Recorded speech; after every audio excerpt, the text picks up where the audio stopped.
convenience of online banking and our mobile app. Our members also help us give back through grants, scholarships, random acts of kindness, and more.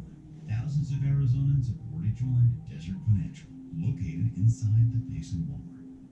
And thank you to Desert Financial Credit Union for sponsoring our KRIM Community Spotlight program. Happy Friday to everyone. Chris Higgins in the studio. Hope you're having a great morning. It is beautiful out there. Going to be a little bit warmer this weekend, but still beautiful weather. So we are so blessed, so spoiled up here in Rim Country, and I know I love it. And hopefully you guys, a lot going on this weekend, so hopefully you'll get out in the community and do something fun. Speaking of fun, this is one of those programs that I just love. Started doing this program with MHA Foundation, and it's a Longhorn Spotlight program. And we get the opportunity to have Longhorn high school students come into the studio and share about their experience in the community, going to school here, going to Payson High School, and their plans for the future, what they have going on after high school. And it's great to hear from them. It's very inspiring because we have so many incredible youth in our community. And also, our community does a great job to support our youth. So we get to hear of examples of how that's being done.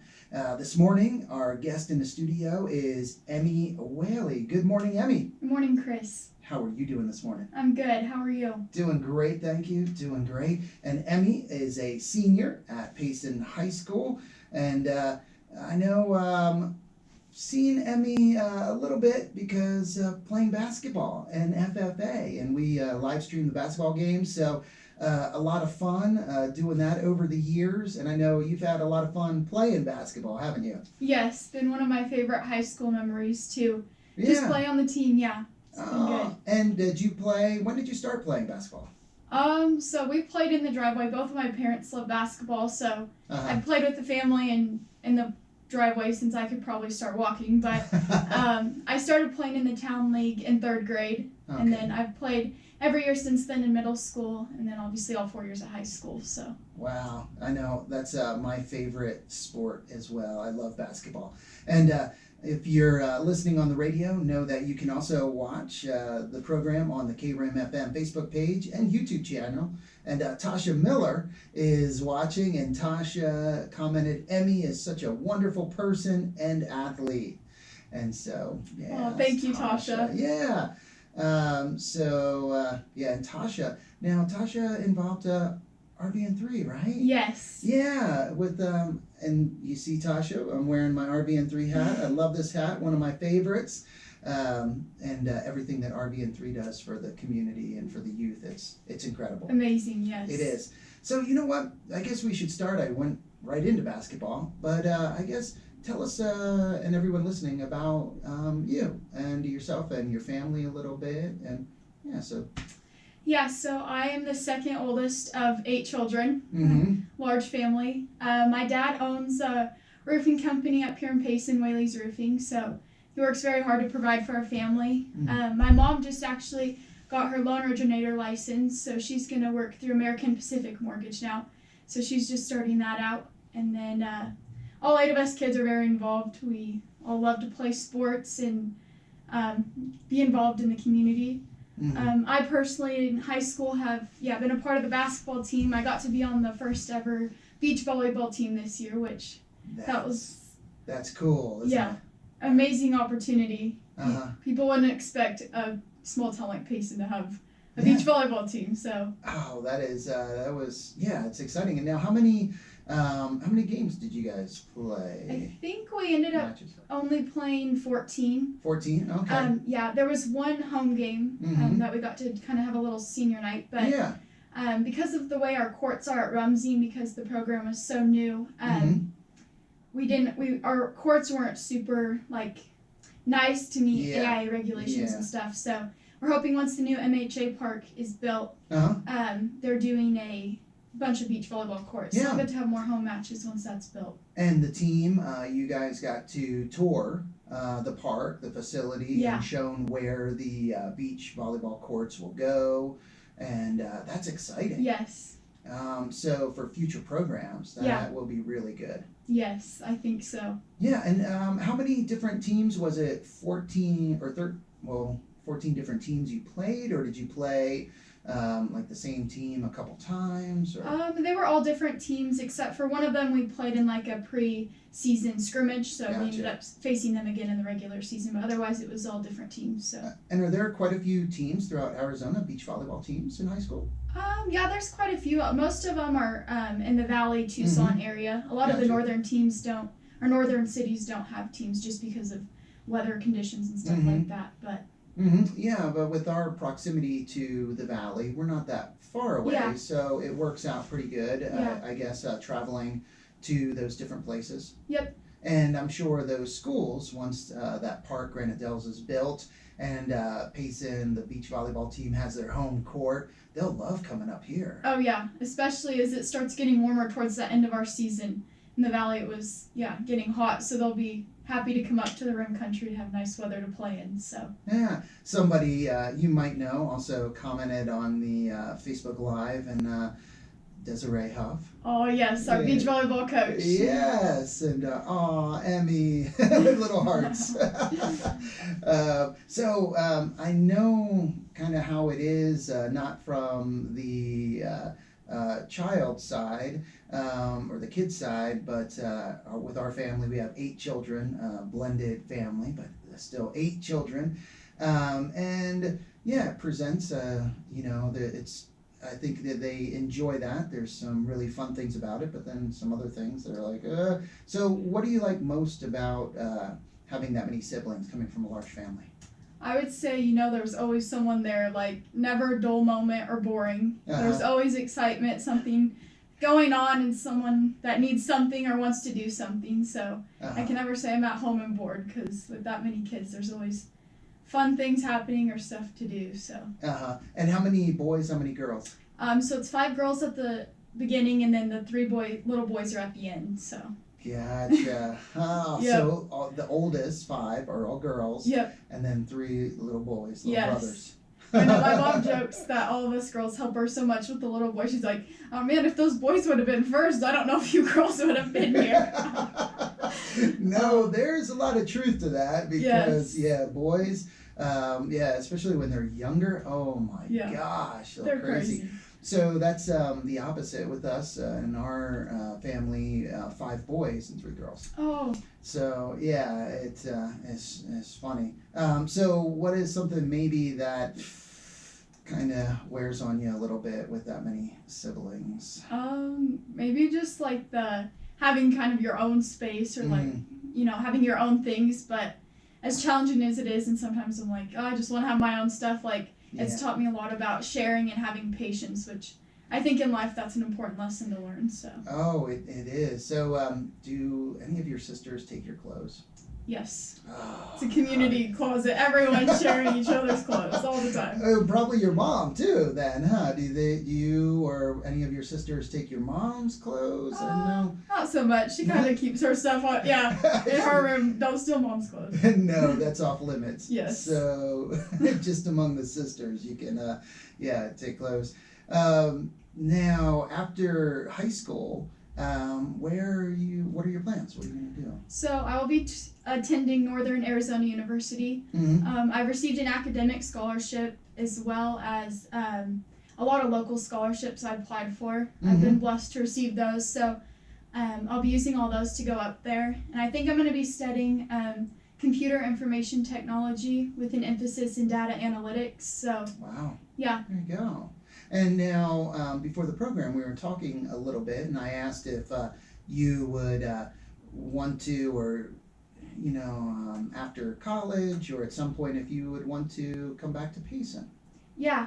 So I'll be having to go up there to get my degree, but following that, I know there's so many jobs opening up in the technology field, but I'm hoping to find a good paying job that I enjoy doing, and that might take me somewhere else, but also I could see myself coming back to Payson. I know that a lot of the positions are remote, so I could have that option to live up here and just work remotely, but also I know in a lot of different, even the government organizations up here, the different workplaces anywhere Mhm. really are Yeah. taking over technology. So if I could find a job here to apply my skills to, I Mhm. could see myself doing that. You know, different employers, and you mentioned government, so the town of Payson, Yep. Gila County. Yeah. You also have the tribe, and out there the technology they have for the tribal offices or the casino Yeah. banner.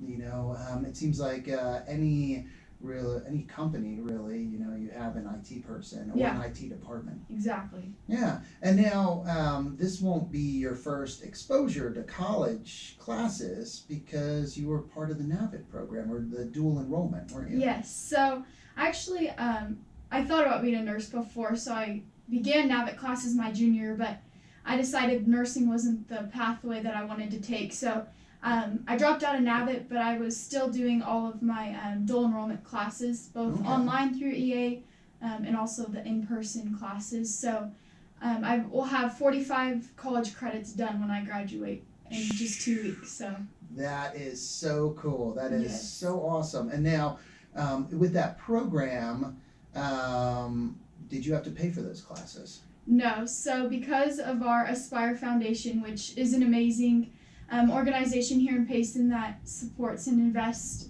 in the youth, I haven't had to pay a penny for any of those college classes I've taken the last 3 years. So That is great. And now, recently, when you were doing your freshman orientation at NAU, and you shared that with other freshmen, soon-to-be freshmen, what was their response to that? yeah, so we're all sitting at a table talking, and there was a kid from Prescott Valley, a few from the Valley, Tucson, kind of all over the state, and Mm-hmm. we were talking about it because some of them had a few dual enrollment credits, and I told them how many I had, and they said, that is amazing that you even got that done. And they said, how much did you have to pay for all that? And I said, not a penny, because of Aspire that has donated all of that, and they were all just in awe because they all had to pay for their dual credit classes. So I think that's something maybe a small town like Payson, again, people might not think, oh, they get free college classes in high school, but I think they're really trying to push for an investment in the youth and for their education, which is really cool. Mm-hmm.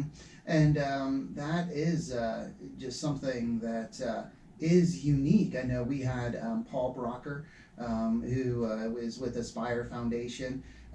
He's been in multiple times and has just shared the impact, the amount of money that they've been able to raise and provide, for the youth in the community, pay for their enrollment in classes. And he hasn't really found or seen anywhere in the country that does it to the extent that it's done here in Payson. Yeah. And that's great to hear. I mean, you got to experience that firsthand, talking to fellow, classmates from all over the state, from the Valley. So they're coming from, a big city where there's definitely a lot of money. Their school's bigger and everything else, but they still don't have a program that does that for the youth, for the students. Yeah. So, oh wow, it's really cool to hear. So, are you excited about going up to NAU, leaving Payson, or how do you feel about that? Yeah, I'm pretty excited. I toured all 3 public and state universities, U of A, ASU, and NAU, and after looking through them all, I just thought NAU's, I think, where I'll do best, just all of the different extracurricular activities to do up there, and hiking, snowboarding, just the community feel on campus. I think I'll do good up there just because of how similar it is to Payson, but still trying something new and going out and exploring. So I'm excited for that. You mentioned outdoor activities, and that's something that you've been doing pretty much your whole life with your family, with your dad, hunting and fishing as well. Which do you, hunting or fishing, which one do you like more, do you think? Oh, that's a hard question. Don't mean to put you on the spot. No, during hunting season, I guess that's like when you're really focused on it, and sometimes it's a shorter season. Yeah. Fishing, though, there's almost always a time of year for fishing, but I might have to say fishing's my favorite. Really? Yeah. Okay. And so fishing, you go fishing with your dad, and you are, I guess you guys enter into different tournaments or like a series? Yeah, so we've done a few different series. This year we fished the JML circuit. A guy out of the valley runs them, so they do monthly tournaments all around the state. So we fished Lake Pleasant, Bartlett Lake, Roosevelt. They kind of do all the lakes. So I really enjoyed getting to spend that time with my dad and doing competitive tournaments. We also do like little night tournaments at Roosevelt throughout the summer, and just go fishing as a family too a lot for fun. Have you done any of the Let's Talk Fishing? Yes, my dad fished that series for quite a few years too. So we've done some of Tracy's tournaments. Yeah, Tracy and Teresa Pertee, and Tracy has his Let's Talk Fishing program. In fact, it's tonight, 6 o'clock every Friday, where he gives fishing reports around the state and everything. Oh, And that's awesome. yeah, and he does. They do those tournaments as well, and I know quite a few people participate and have a good time. Yeah. So, as far as fishing goes, so who's usually catching the bigger fish, you or your dad? Definitely Dad. Yeah. He's in charge of the big ones, and I'm in charge of getting us to the limit. Oh. So for you, it's the numbers. You just have to, the quantity. Yes. Catch them, but he finds the big ones. Yes. All it takes is a big one or two, and then, yep. Yeah, so you didn't even hesitate. You didn't even try to say, "Oh, me." No. Oh yeah, I'll give him the credit. Shout out to Dad. Hey, there you go. So, how about your siblings? Do they, really enjoy fishing as well? Yeah. Yep. All the boys love going out. My older sister's also done a few series with my dad for tournaments, so she's enjoyed doing that too. And then, the other girls, we all kind of just go out for fun sometimes or do little tournaments here and there with him. Ah, so, gotcha. No, that, it's a great family activity, that's for sure. And then hunting. So, like different tags. What are some of the different tags you've gotten over the years? Yeah, so I've killed a few javelina, had quite a few turkey tags. Turkey tags? Yep. Oh. Yeah, the kids just had their junior hunt a few weeks ago, but those are always fun to go out with the family. Then they call them in, and usually they'll get multiple junior tags that all the kids put in, so we can all go up there and a flock comes in, and then so that's fun. And then I've had one elk tag. Okay. So I killed my first elk. That was probably one of my favorite hunts to this day. Okay. Got a pretty good elk, and just going out there with all the kids in our family and some of our family friends, just everyone out there spending time together and packing out just creates a lot of good memories I've had. And was that a cow or bull? It was a bull. Bull. Yep. So is that pretty, the adrenaline is probably going. Yeah. Yeah. It was pretty exciting. It was a rut tag, so it was in early September, and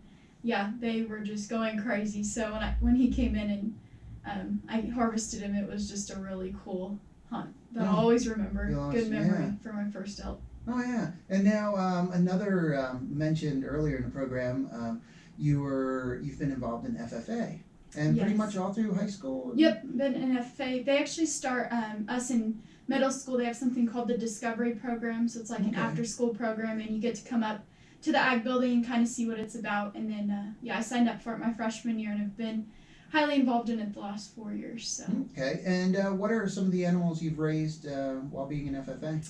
So I kind of stuck with turkeys and pigs. Those were my favorite animals. I really enjoyed raising my pig. So. Oh yeah, how many pigs did you raise? I did 3. 3. Yep. Okay, and like kind of what size? How much did they weigh? Were they pretty big ones? Or? Yeah. Everyone was joking that Emmy always brought in the big pig for fair. They were all about anywhere from 280 to 290. Okay. Yep. Wow. Yeah, and I was able to win a couple of grand champions in market and showmanship, so that was pretty exciting. Yeah. Yeah. Now, is that something? Did you ever consider, or did you ever think about, or look at like agriculture or FFA? Did you enjoy it enough to like consider that or look at something? Yeah, I've looked into it. There's actually some ag technology programs you can get into, or ag communications.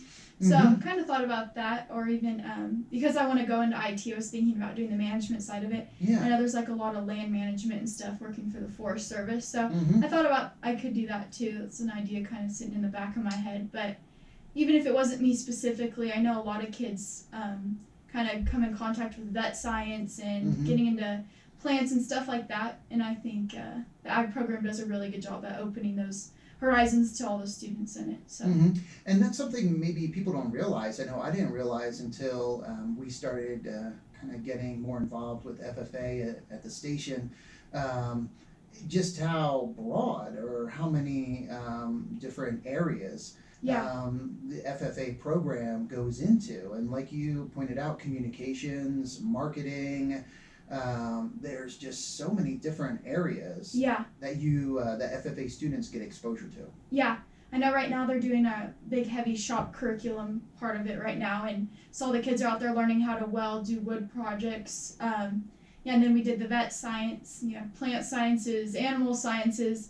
Yeah, and then like you said, the whole other side of it is the leadership and marketing and entrepreneurship, all that kind of stuff. So really, I think the kids that go through there are learning a lot about all the different options that there is to get involved in and possible careers even. Yeah, it is one of the many great CTE programs at the school because there's FFA, there's FBLA, DECA, just the shop programs, Chris Harold, and I noticed the competitions that they've been going to and kicking butt. Yeah, they've been doing really good. Oh my gosh, yeah. So that's something also I think that at Payson High School with all the CTE programs, I don't know, is it a case where when you talk to other students in other school districts, especially in the Valley, they don't have the CTE programs like Payson does, right? Yeah.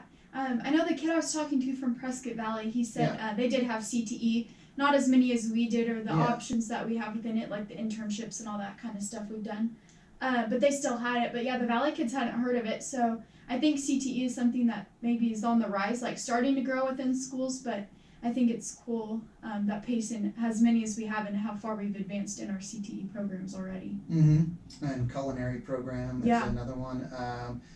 Just a lot of great programs. And I think, and I don't know, maybe you can share your thoughts on this, but I think with the CTE programs, one of the biggest benefits to the students is getting hands-on experience. Yeah, the technical skills and the hands-on that you get is different than any other. Your core classes obviously are important and they're doing their textbook learning, but to see all the kids that are going out there and getting that in-person hands-on experience is something that they need to learn life skills. And I think it's putting an emphasis on trades and stuff too, like not so much that everyone has to take the one same path to college. Like there's still trades that are needed and different certifications people can get. So I think that's cool that CTE opens those doors too.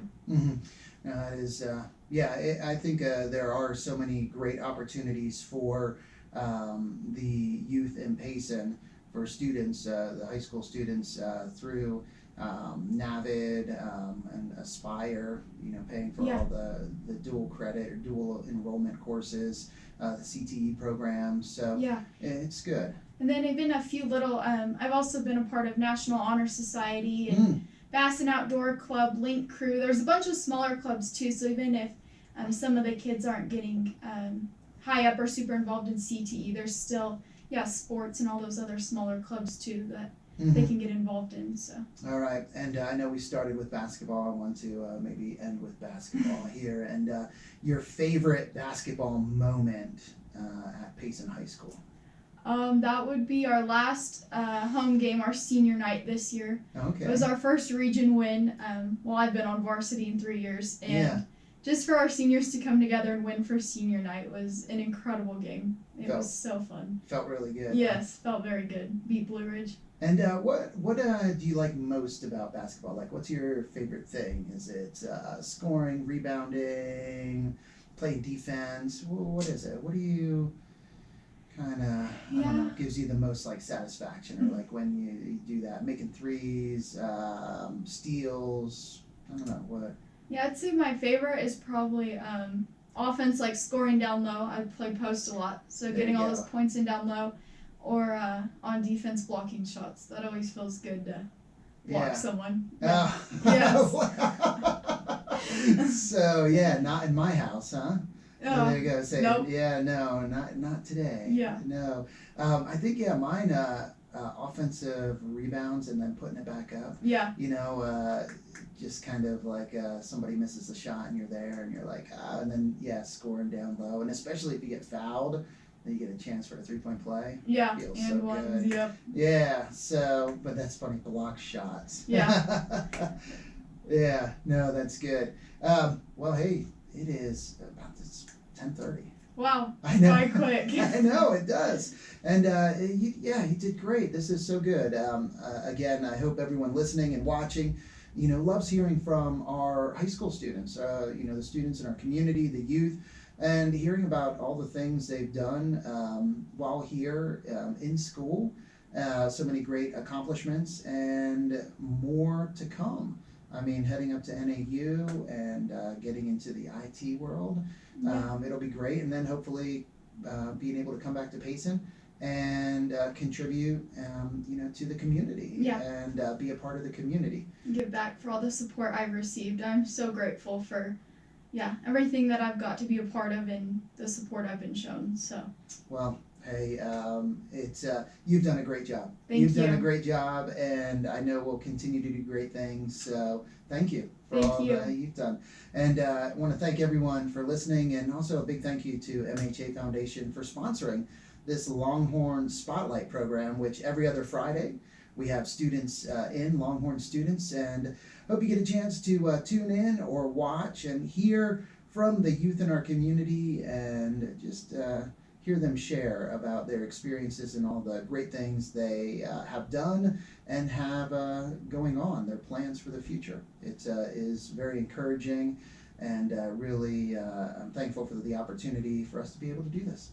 All right, so thank you, Emmy. Thank you, Chris. Oh, you're very welcome, and thank you again, everyone listening, and also the Desert Financial Credit Union for sponsoring our Community Spotlight program. Time to get back to the music with some Jimmy Buffett, Manford Mann, Journey, Jimi Hendrix, and more. But first, let's get an update from the National Weather Service. There we go. Jim Bond. All right, Sorry. we'll end this. See you later, guys.